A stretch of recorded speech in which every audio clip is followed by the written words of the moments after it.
they say he who calls for equity must come in clean hands. We have an electoral commission, a new administration that comes to power, bastardized a system that brought them to power, says it's not credible for the very first time. Most of the time we hear when a party that loses election, is the one that goes on that mantra. It's not credible. It's not credible. And we've moved on, advanced, and better to what we have today. What we see today is a government that has an agenda. The agenda was just to stay in power through their surrogates, the majority leader, Osei Mesabosu, persons like Kennedy Japan, even went ahead of the EC saying that if we change the system, the NDC would never win any election in Ghana. Then you had the referee, also coming out, Deputy EC saying that the NDC is a threat to Ghana's democracy.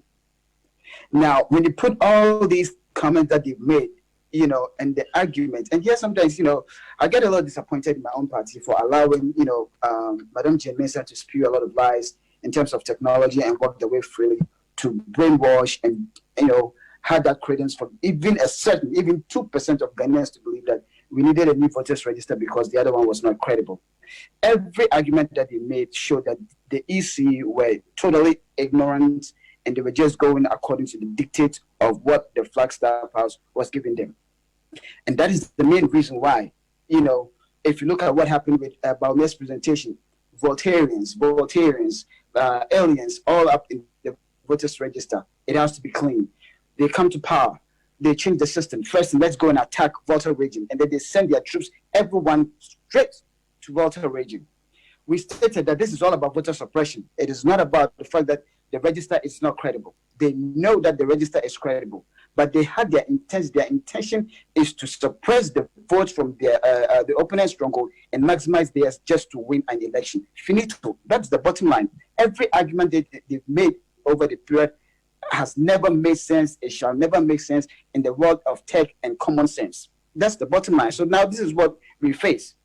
I'll tell you something, Senna, with this number, with this particular number, unfortunately, we don't have time for us to do certain aspects of the maths.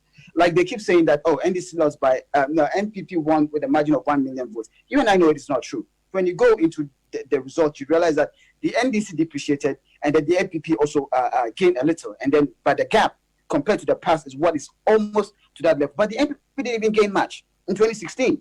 They also lost in certain places. They reduced in other areas. So it creates that uncertainty where the party NPP is like, you know what, we cannot go into the election with this particular database because we will not be able to manipulate it. People already have the voters register. We need to take it from them and decide who should be on it and who should not be on it. Let's increase our side and decrease theirs. And that is what they attempted to do. I'm using the word attempted to do because the result that has come out shows that they have failed. The strategy that they have has failed. I will tell you, majority of the names on the voters register are in there to pay back to the political party called the NPP. That is the bottom line.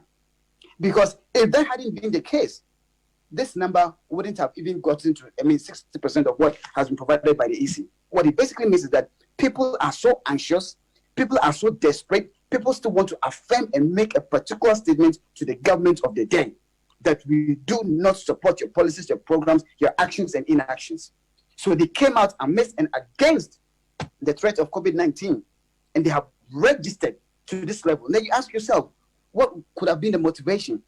Is it because they love the president and the NPP so much because they have done a yeoman's job, they've delivered on their promises? Or it is because they have something to tell the sitting government? That is what it's all about.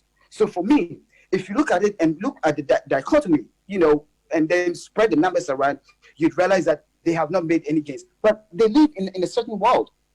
They live in a certain world where it's all theory. It's all theory, not born out of practicals.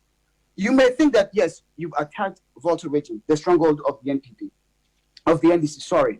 Believe you me, Senna, go into the data very well. Take Ashanti region from, let's say, the NPP, and maybe take Volta region from the NDC. When you conduct any election, the NDC will beat the NPP anytime, any day. Every time the NDC wins an election, they take 85 to 90% of the country. Look, what do you call it? 2008, for example, check 2012. You will beat them every step of the way. So if you attack voter regime, don't think that that would be the end. They are everywhere. And you can't stop it from everywhere. And that is the reason why they had to move to other parts of the country just to see if they could block those holes so that the NDC will not be able to have their members in there. But we're already in there.